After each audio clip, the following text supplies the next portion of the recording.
Hopefully that stays. Okay. All right, guys, we're doing lesson 12 over anger today. Your journal question is up on the board. So when someone or something makes you mad, first of all, what is your original response to that? Okay, be truthful about what your original response would be to that right now, okay, with your current mental state. And then the second part of that is, do you believe it can be improved upon? All right, give me a way that you can improve upon that. Okay, so write down those two things for your health journal question. What's your original response to anger right now? Do you believe it can be improved upon? All right, get down those answers, and then we'll get started.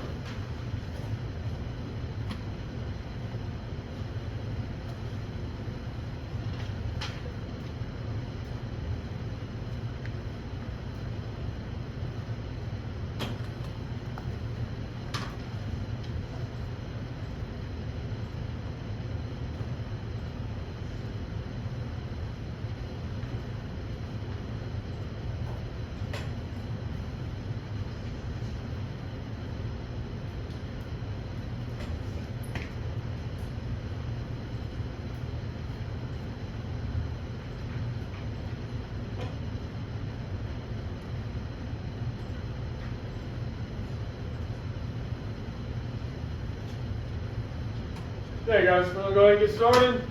All right. So, does somebody want to give me an example of how they respond to anger right now? What is it? Okay, exactly, right. Most people are going to respond to anger with anger. Okay? What you have to do is develop your emotional maturity to realize that if that person has made you angry or that event has made you angry, the best way to respond to that is with self-control. What does that do? That's if you're aggressive in your speech, okay, if you respond to anger with anger, that's going to lead to more problems. They're getting what they want out of you, okay, because they're trying to make you that way. If you respond with self-control and you're not impulsive, all right, that's not what that person's trying to gain by making you angry, okay? All right, so the healthy behavior for today is using self-control to express anger in a healthy way. As I go through, you guys just have to write down the notes that I tell you. So by the end of the lesson, you're going to be able to summarize impulsive behaviors that can result from anger and strategies for controlling them. You'll be able to describe how to express anger in a healthy and constructive way. And then you'll be able to describe how to respond to someone else's anger in healthy and constructive ways and demonstrate appropriate ways to respond when angry or upset. All right, so by the end of the lesson, these are the things that you'll be aware of. Okay?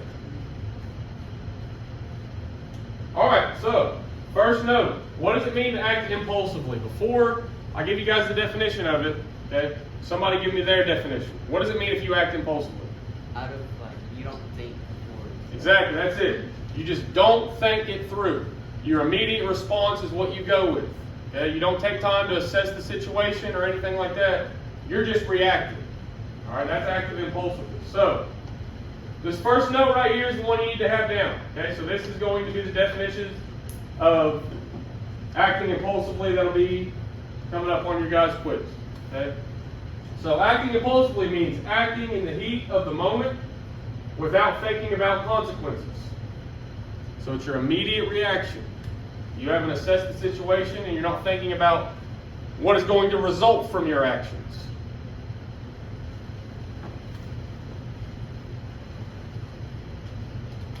When do people act impulsively?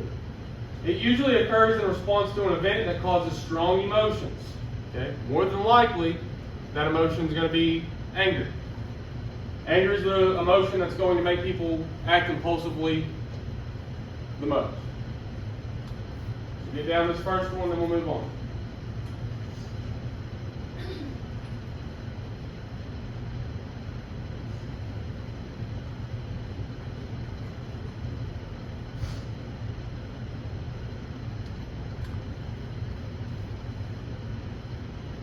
I'm sure we all can think of examples of times in our life when we've acted impulsively. Okay? Especially being your all's age. Alright, not thinking about this stuff as much. Okay? Not a whole lot of experience with these situations. Alright? It's understandable why somebody would act impulsively, okay? Because more than likely you're defending yourself in the moment, okay, or physically if that's what the situation is. So what does it mean to practice self-control? Okay, so this next note is going to be the definition for self-control. If you're practicing self-control, you don't let your impulses drive your behavior. So we know what it means to be impulsive. Self-control is not letting that impulsivity, okay, that you have in the moment direct your actions, direct your behavior.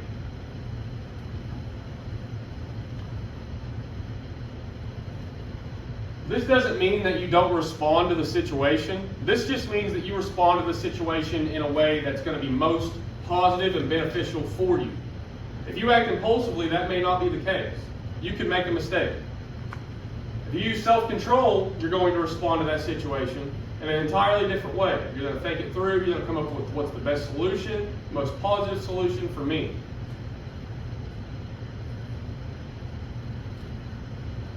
This also has a lot to do with conflict resolution.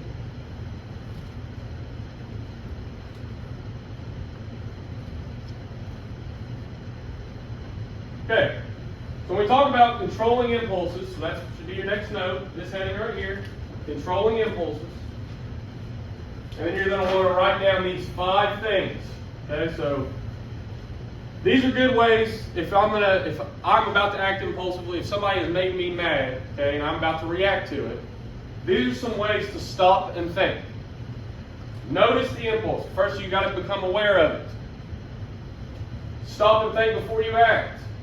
Count to 10, walk away, and then don't give up on the situation. Okay, if you're trying to maintain self-control in a situation and that other person is still acting aggressively or and using their anger, don't give up on that situation. Don't just because it's not working, let it go and act aggressively and angry back toward that person. Okay, don't give up on the situation. Remain calm. Stay within your self-control. Don't let your impulses drive your behavior. I know how hard this is for you guys at this age, okay, just to walk away from things. But that's also a sign of social and emotional maturity, is that you are able to remove yourself from situations that cause you, like we talked about, stress, anxiety, okay? Go down the list.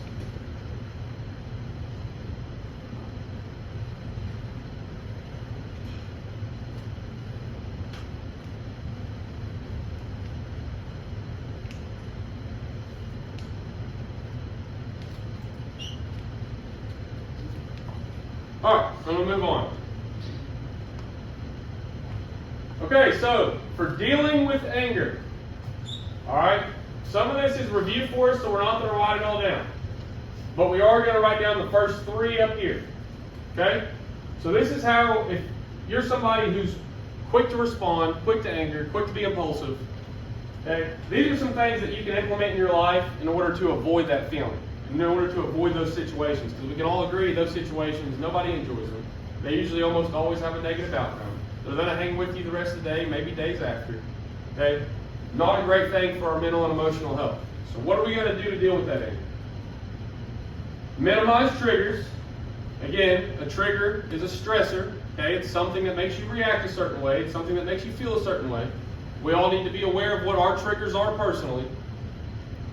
This is a big one. Delaying your response. If you delay your response even at all, if you put any effort into delaying what you want to say or do, then you're more than likely going to come up with a more positive, logical action than what your first thought is. So delaying your response is huge. Again, using stress management techniques to help you relax. Remember we talked about stress and all the ways to do that in lesson 4. Okay, if you ever want to look back at that. Expressing feelings in healthy ways. Okay, expressing how you feel in healthy ways. All right. This ties into our communication lesson, which was lesson 7. But you want to choose a good time and place to have these hard conversations if that's what you have to do. Using I messages. Remember, I messages are speaking from your terms, not casting blame on the other person for the situation. Saying, like if somebody is annoying you, somebody's in your personal space all the time, instead of saying, you're killing me, get out of my face, get away, you're annoying, you just respectfully say, I need space, I'm the one that has the problem here, okay? I know you have no problem annoying me or being in my face, but I need you to stop, all right? That should be your first approach. I understand that doesn't always work, always try iMessages first. That's going to resolve the situation. There's not going to be anybody upset about it. All right, it seems like you're the one that's mature in the situation. You're the one that seems like it has the problem, okay? And they don't feel like they are being disrespected in any way after that. Again, it doesn't always work, but we want to try iMessages first. Being assertive in our speech. Remember, we have 3 communication styles. We did a group lesson over it the other day that you guys did a really good job on. Remember, there's aggressive, passive, and assertive. We want to be assertive speakers, getting our point across in a clear way without casting blame, criticizing others. All right? Finally, focus on solving the problem. I'm sure we all have had times in our lives where a situation has popped up, and honestly, we don't even care about the resolution. We're just so mad about what happened, okay, or so upset about what may have happened, that we don't even want to try to find the problem, solve the problem. We just want to get back at that person, and whatever it may be. If you focus on solving the problem, it's just going to be better for your mental and emotional health, obviously, because you're going to be able to bury the hatchet, put that to bed, and move on with your life. Okay? And then always, this ties into every lesson that we ever have, all right, getting support.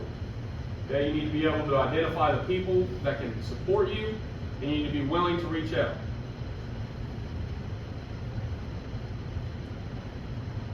Okay, so the next one is when someone is angry with you. All right, so this last slide was all about you're the one that's mad, you're the one that's upset. How am I going to deal with that? Now, somebody is mad or angry with you. How am I going to approach this person? Okay, you need to write these 3 down right here. These 3 down in the first part of the white cutout right here. These are the notes that are important to have down in your health journals. Okay? So these are ways to respond when someone's angry with you. Don't mirror the anger like we just talked about. Right? That comes all the way into self-control and impulsivity. Don't mirror what they're doing. Don't react. Delay your response. Acknowledge the other person's anger. Guys, 99% of the time, they got a reason. You know? If they don't have a reason, that's when you jump over here to this one, change the relationship. You don't want to be associated with this person, okay? If you got to deal with this person for no reason, they're acting this way, angry for no reason, using aggressive speech, change the relationship, okay? Get out of that friendship, boyfriend-girlfriend relationship, whatever it may be. So acknowledge the other person's anger, because like I said, 99% of the time they got a reason for being angry. Realize that they have a reason, and then you may have to take personal responsibility. All right, you take personal responsibility and it's over. If you don't, things are just going to keep building. Again, focus on problem solving. Okay, try to find a solution. Again, if you feel unsafe, walk away or get help, because anger is the emotion that could result in the most negative outcomes. All right, I think you all can agree with that. And guys, that is going to be it for our lesson today. All right, we are going to do an activity with this, okay, after you guys return your health journals. Again, we have 2 more days until spring break. All right, so go ahead and put up your health journals and we'll get started on the next part.